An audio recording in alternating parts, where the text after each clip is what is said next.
Classificação indicativa. Livre para todos os públicos.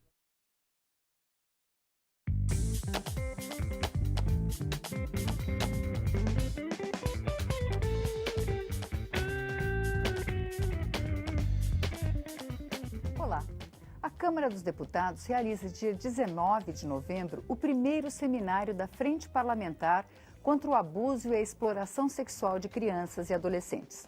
A proposta é discutir como as políticas públicas de proteção à infância estão sendo aplicadas e as perspectivas para os próximos anos. Nós vamos conversar sobre os principais temas que envolvem a infância com o deputado Roberto Alves, do PRB de São Paulo, e com o deputado Irã Gonçalves, do PMN de Roraima. Deputado Roberto Alves, quais os objetivos do encontro? Para nós, um dos maiores objetivos desse seminário é levar um esclarecimento à população. É o primeiro seminário que a frente vai estar lançando, né, aqui na Câmara, e porque nós queremos fazer vários seminários. E o nosso objetivo maior, até mesmo para muitos convidados que nós vamos receber aqui, para que eles saibam também o quanto é importante as leis que possam beneficiar as crianças e adolescentes. E o senhor tem uma prévia aí dos convidados que a gente possa adiantar das pessoas que vão participar? Temos, sim. Nós fizemos o convite, já está confirmado a presença do Tiago Perobon, que é o promotor Tiago Perobon, coordenador do Núcleo de Entendimento à Violência e Exploração Sexual de Criança e Adolescente. Também nós fizemos o convite, e já está confirmado, o Guilherme Shelby, que também é procurador regional da República. Nós fizemos também um convite, e já está confirmado, a Tiago Rodrigues. O Tiago Rodrigues, ele é promotor da Justiça e da Infância e Juventude do Ministério Público de São Paulo. Já estão convidados. E mais outras autoridades também que já estão confirmando a presença deles no primeiro seminário que vai ter aqui na Câmara dos Deputados. Deputado Irã Gonçalves, qual a expectativa do senhor para esse seminário? Expectativa grande, porque eu acho que nós precisamos rediscutir o ECA. Nós estamos passando por mudanças importantes aqui na casa. Há pouco nós aprovamos na primeira votação a maioridade penal para 16 anos. E ao nós estudarmos um pouco o ECA, que tem 25 anos, nós vamos ver que ele foi formatado de uma maneira muito adequada. É um estatuto muito bem elaborado, mas que ele está um pouco, a meu ver, a meu julgamento, um pouco fora da realidade do Brasil.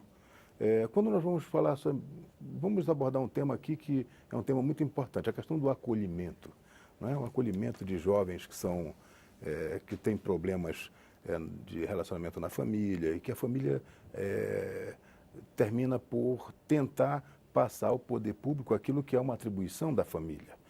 Então, essas crianças são acolhidas e o acolhimento pelo ECA, pelo artigo 101 do ECA, ele deveria ser um acolhimento temporário. E o que nós vemos na prática, não é, Roberto, é que os conselhos tutelares encaminham essas crianças para o abrigo e as políticas que deveriam ser implementadas para fazer com que eles voltassem o mais rápido possível para o seio da família, elas não acontecem. E aí passa por uma série de temas que são importantes que nós vamos debater lá, desde a educação, que é fundamental, que eu outro dia falei numa comissão geral no plenário, que o governo brasileiro, ele usa um jargão para chamar a si a responsabilidade da educação, diz que o Brasil é uma pátria educadora. Eu acho que nós precisamos transformar isso em realidade, porque pelo menos até onde eu conheço no Brasil, nós temos uma dificuldade muito grande de educar as crianças. No meu estado, as escolas estão completamente sucateadas. Eu costumo dizer que uma criança que consegue utilizar bem um telefone celular, um smartphone, ela consegue aprender mais usando o celular do que indo para a sala de aula. E é por isso que, às vezes, uma criança ela perde completamente o interesse pela escola, porque o professor, que também é uma vítima do sistema, ele não recebe reciclagem, ele não é preparado adequadamente para ensinar crianças que vivem no mundo virtual, que eu, você e o Roberto certamente ficamos para trás. Então, e o que nós queremos também com esse primeiro seminário, que nós escolhemos o tema escolhido foi garantindo os direitos à criança e ao adolescente, que nós temos visto hoje, o deputado Irã sabe disso, no estado dele, e não só no estado dele, mas em São Paulo e em todo o Brasil, nós temos visto que as crianças, nossas crianças, infelizmente, elas não estão tendo um direito que mereciam ter. Nós temos visto crianças que são abandonadas, crianças que são abusadas. Um dos motivos que nós vamos estar também trazendo aqui a Polícia Rodoviária Federal, eles vão estar participando deste evento, como eles já participaram quando nós fizemos o lançamento da Frente Parlamentar, no dia 27 de maio, teve o lançamento da Frente. Então, a partir agora, no dia 19, nós vamos fazer o primeiro seminário para que nós possamos juntos, a Frente, que é composta também pelo deputado Irã, pelo deputado Alan Rick, pela deputada Thieron, que nós queremos essa frente, que ela possa desenvolver um trabalho em prol das crianças brasileiras e também nos nossos adolescentes. Pois é, a Câmara dos Deputados teve uma CPI da exploração sexual da criança e do adolescente, que terminou com resultados muito assustadores, né? Então, eu gostaria de saber como é que essa frente, como é que ela pode atuar aí, né, no sentido de, agora, ter um trabalho mais contínuo, né? Porque a CPI tem um período só de apuração, o trabalho de combater esses problemas que foram detectados aí e que gerou, inclusive, provavelmente, a criação da frente, né? Em relação ao que o Roberto falou, é importante a participação da Polícia Rodoviária Federal nesse evento, porque a Polícia Rodoviária, ela tem um projeto que chama Mapear, que é um projeto que identificou os pontos onde há mais exploração sexual nas estradas brasileiras. Quer dizer, foi um trabalho muito interessante que a Polícia Rodoviária Federal fez. E nós também estamos preocupados porque, em relação à exploração sexual infanto-juvenil, nós normalmente nos grandes eventos, como foi a Copa do Mundo, nós tivemos um aumento de 30% a 40% nas denúncias no Disque 100 por exploração sexual. Porque, infelizmente, o nosso país ainda é considerado, assim como alguns países do mundo, um paraíso sexual. Aqui se faz turismo sexual no Nordeste. Se você for a Fortaleza, você vai ver que tem muitos hotéis da Orla ali que tem muitos turistas que normalmente vêm para ali para explorar aquelas garotas que ficam ali na volta da Jurema, por ali. Você vai ver, não estou falando nenhuma novidade aqui, as pessoas que conhecem lá sabem. Então, nós vamos ter também um grande evento que vai ser as nossas Olimpíadas, que é um dos maiores eventos da Terra e que vem muita gente do mundo todo para cá. E nós temos que também, dentro do que a gente vai discutir também nesse nosso evento, a gente tem que discutir políticas públicas que visem coibir esse tipo de procedimento, esse tipo de prática no Brasil, que é uma prática danosa às crianças. E nós temos que também formatar, que nós temos inclusive já na nossa Comissão do Esporte, eu já levantei esse tema, já fiz uma audiência pública lá, quando chamei inclusive a Polícia Rodoviária e outras instituições, Ministério da Justiça, COB, COI, também para a gente preparar cartilhas para divulgar que no Brasil, a partir de maio do ano passado, é um crime hediondo a exploração sexual, que aquele que for pego aqui praticando exploração sexual, certamente que ele vai sofrer os rigores penais do nosso país. Então, também é uma coisa... O deputado falou, o deputado Irã, ele falou sobre o ECA, os 25 anos, né? Que é o Estatuto da Criança e do Adolescente. Esse ano faz 25 anos. Mas nós sabemos que há muitas lacunas ainda nesse estatuto. Então, o que nós queremos discutir? Quais são os reais direitos que as crianças têm? É isso que nós vamos começar a discutir a partir de então, já a partir desse primeiro seminário e os outros seminários que vão estar vindo. A partir do ano que vem, nós vamos fazer vários seminários pelo Brasil todo. Quais são os direitos? São perguntas que nós vamos começar a fazer. Quais são os direitos que as crianças têm? Porque muitas autoridades, infelizmente, eu recebi que tem muitos advogados que deveriam saber, muitos deles não sabem. Não sabem. Um dos motivos de todas essas autoridades que vão estar vindo aqui no primeiro seminário é para esclarecer. O que pode melhorar o Estatuto da Criança? Quer dizer, a ideia é fazer projetos de lei que possam Porque nós queremos, através desses seminários, nós queremos, a frente parlamentar, nós vamos fazer projetos de leis que venham ajudar, que venham melhorar o Estatuto da Criança e que também venham trazer um conforto às nossas crianças. Nós podemos ver, isso aí não você liga a televisão, todos os canais de televisão mostram os abandonos. Já falei e volto a repetir. É a criança que não tem uma educação correta, criança que é explorada nos semáforos, que são exploradas pelos pais, crianças que são abusadas, e um dos seus maiores abusadores estão dentro da própria casa.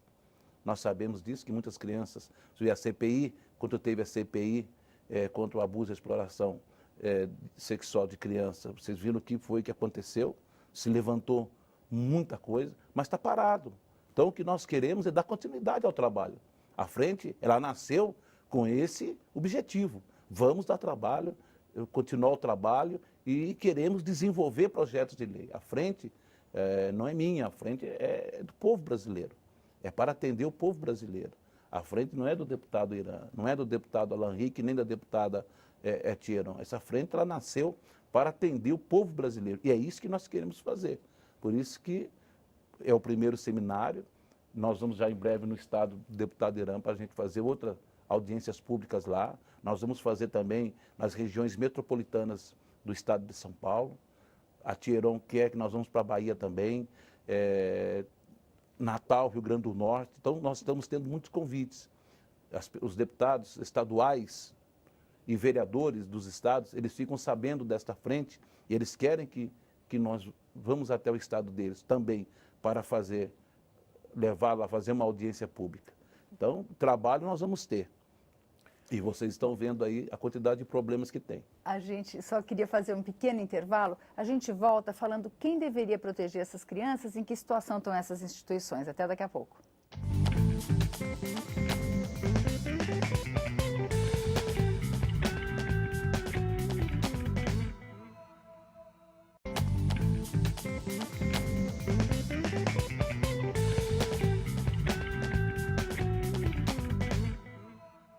Estamos de volta com o Brasil em Debate, que hoje conversa sobre o seminário que vai discutir políticas públicas de atendimento e proteção à infância com os deputados Irã Gonçalves, do PMN de Roraima, e Roberto Alves, do PRB de São Paulo. Deputado Irã Gonçalves, o senhor citou rapidamente algumas das instituições que deveriam cuidar dessa criança e a questão da família. A família, o Brasil atravessa uma crise econômica muito séria. A maior parte das famílias brasileiras são famílias que são cuidadas só pela mãe, uma família que tem o pai ausente, a mãe trabalha, muitas vezes em mais de um emprego para sustentar os filhos. Quer dizer, essa família também não está desassistida? Ela não consegue assistir à infância, mas ela também não está desassistida? Sem dúvida. A meu ver, o Brasil tem uma dívida social muito grande que nós precisamos resgatar ao longo do tempo. Isso passa por... Eu sou médico. Eu tenho consciência de que isso passa por controle da natalidade. Nós não podemos nos dar o luxo de termos mais, dentro do contexto econômico e social atual, termos 8 filhos. Quando nós saímos nas nossas caminhadas políticas, e nós conhecemos o Brasil porque os políticos vão onde o povo está, né? Então, no meu estado, a maioria das famílias mais carentes tem, em média, 7, 8 filhos. E nós não fazemos um controle da natalidade, uma orientação para essas pessoas. E nós estamos colocando pessoas no mundo que nós não podemos cuidar. Vou te dar um exemplo aqui. Se você for a um abrigo, você vai ver que as crianças já não são mais crianças, elas vão ficando adolescentes, elas vão envelhecendo lá, elas vão crescendo lá. E como ali há um princípio da liberdade, essas crianças saem do abrigo, elas vão para os sinais de trânsito, como ele falou, elas começam a ter relações que são relações promíscuas com o meio externo e levam essas experiências que têm fora para os abrigos e lá nos abrigos começam a contaminar outras crianças menores que estão lá, que deveriam ser reinseridas nas suas famílias e que não são por causa disso que você falou, e viram um círculo vicioso. E isso é uma dívida muito grave social que o país tem. E é por isso que nós estamos fazendo esse seminário, para nós debatermos isso e tornarmos isso uma discussão permanente, porque isso é dinâmico. Isso não, mesmo que a gente crie todas as condições para fazer uma boa política social, tudo é muito dinâmico. O Brasil melhora, o Brasil piora, a gente tem mais recursos, menos recursos. Agora mesmo nós estamos com recursos minguados para tudo. Por exemplo, não sei se o Roberto vai concordar comigo, que ele conhece muito bem o tema. A eleição dos conselhos tutelares Essa eu queria conversar daqui, eu queria pedir para o senhor segurar, porque é uma questão séria que tem que ser discutida, né? Deputado, como é que o senhor vê? A assistência à família também é precária, né, aqui no Brasil? Com certeza. Eu posso dizer, porque eu vim de um lar de 7 irmãos, no caso, 5 homens e 2 mulheres. E nós passamos por momentos muito difíceis na vida, desde a infância. Mas minha mãe sempre ali naquela luta guerreira, para poder educar os filhos e nunca deixar que seus filhos andassem por caminhos errados. Então, nós não podemos também jogar tudo para cima do governo. O governo é o culpado disso, o governo é o culpado daquilo. Nós temos que fazer a nossa parte, os pais têm que fazer a parte deles. Como também o governo também tem que fazer o seu papel de investir nos nossos jovens. Eu tenho um projeto nessa casa, quando eu fui vereador na cidade de Campinas, eu fiz esse projeto de lei. E nós trouxemos sobre as Olimpíadas estudantis, as Olimpíadas nas escolas. Envolver a criança, o jovem, no esporte. Hoje isso é muito importante, porque os jovens eles vão para a escola e muitas das vezes eles ficam lá, cabeça vazia, mente vazia. Então, por que não criar Olimpíadas dentro das escolas estaduais, escolas municipais, para que envolva os jovens no esporte? Porque o Brasil, nós sabemos que os melhores jogadores do mundo nasceram aqui no Brasil. Nós estamos vendo agora o Neymar que está despontando aí fora. E o rei do futebol está no Brasil. Mas o que o Brasil precisa é investir nas crianças. Investir não só na área do esporte, do atletismo, mas investir em todos os setores na criança, desde a infância. Ensinar a criança mas ensinar mesmo. Não é só uma aula hoje, uma aula amanhã, mas já ensinar que as crianças têm que crescer falando inglês. Já tem que crescer com essa, já aprendendo que ela é obrigada também a ter uma segunda língua, não só o português, mas também o inglês. Fazer a criança, ela se sentir valorizada. Eu fui em uma viagem, alguns meses atrás, eu fui na Coreia. Poxa, se você chega na Coreia, é um outro mundo. É um outro mundo. Os jovens, todos eles são valorizados no país que eles moram. Então, o Brasil o que precisa fazer é fazer um investimento maciço na jovem, na criança e no adolescente, no jovem e no adolescente, porque eu tenho certeza que hoje os bons médicos, eu estava conversando com alguns médicos, até mesmo com alguns advogados, os bons médicos, eles vão morrer, eles não vão ficar a vida toda. Os bons advogados, os bons engenheiros e a juventude, eles têm a responsabilidade depois de assumir este papel. Mas como? Não tem mais. Nós sabemos, a educação que você teve, que seus pais te deram quando você era criança, é completamente diferente de hoje. Completamente diferente. A educação que o doutor teve na infância, a que eu tive, é completamente diferente que a educação que um jovem tem hoje. Mas vamos cobrar dos pais? Sim, vamos cobrar dos pais. Mas o governo também tem que fazer a sua parte. O governo tem que investir na criança, eles têm que investir no jovem e no adolescente. Só assim nós vamos ter um Brasil melhor. Deputado Irã, essa questão dos conselhos tutelares, da ação, existe questionamento sobre a ação dos conselhos tutelares, mas, em primeiro lugar, quem são os conselheiros que a gente está colocando aí para cuidar da criança e do adolescente, né? Nós tivemos aqui no Distrito Federal, que a gente acompanhou mais de perto a eleição, você não tem um pré-requisito nenhum de formação para esse... E é um cargo que hoje tem um bom salário, então tem uma disputa muito grande, sem muito rigor nessa seleção. Como é que o senhor vê essa... Tem um jeito de resolver esse problema? É uma disputa política, é uma disputa que, como você falou, eu ia abordar esse tema, mas em respeito a você eu fiquei aqui mais quietinho, mas na realidade... Para a gente poder ter mais tempo os conselhos, pelo princípio da independência que eles têm um papel fundamental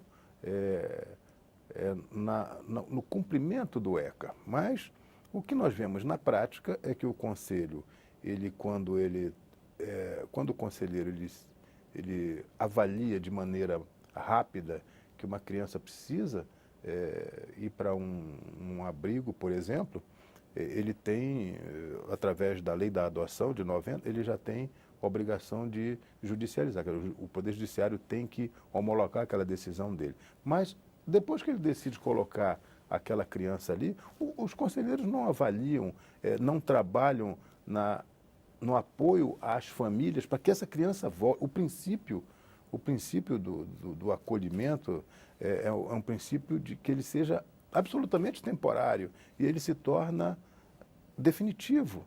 E isso gera, a meu ver, uma relação muito complexa dentro dos abrigos, porque se mistura crianças muito jovens com crianças mais velhas, e aí certamente que o deputado vai abordar esse tema, que ele conhece bem, a questão da lei da adoção no Brasil. A gente vai ter que discutir isso também, porque tem muitas crianças que precisam ser adotadas que a justiça é morosa, é lenta e termina punindo aquelas pessoas que querem e que estão preparadas para reinserir essas crianças que estão nos abrigos a um nicho familiar organizado e terminam sendo punidas por uma morosidade jurídica que existe no nosso país. Então, isso são temas que são temas muito palpitantes e temas que vão suscitar grandes debates, e eu acho que o Roberto, pela experiência de vida que tem, pela vida que teve, e ele foi muito, desculpa, Roberto, ele foi muito feliz em escolher esse tema para fazer esse seminário. Não basta só nós termos os nossos conselheiros, tem que capacitá-los e dar condições para que eles possam trabalhar. Eu fui visitar uma vez um conselho tutelar precário. Os conselheiros falaram: ó, vocês querem que nós desenvolvemos um trabalho? Como? Olha as condições que nós temos. Nós não temos condições de atender as pessoas. Então, em muitos estados, em muitos municípios, vamos dizer, em muitos municípios, e municípios grandes, não estou falando de cidades pequenas, não. Eu estou falando de cidades grandes.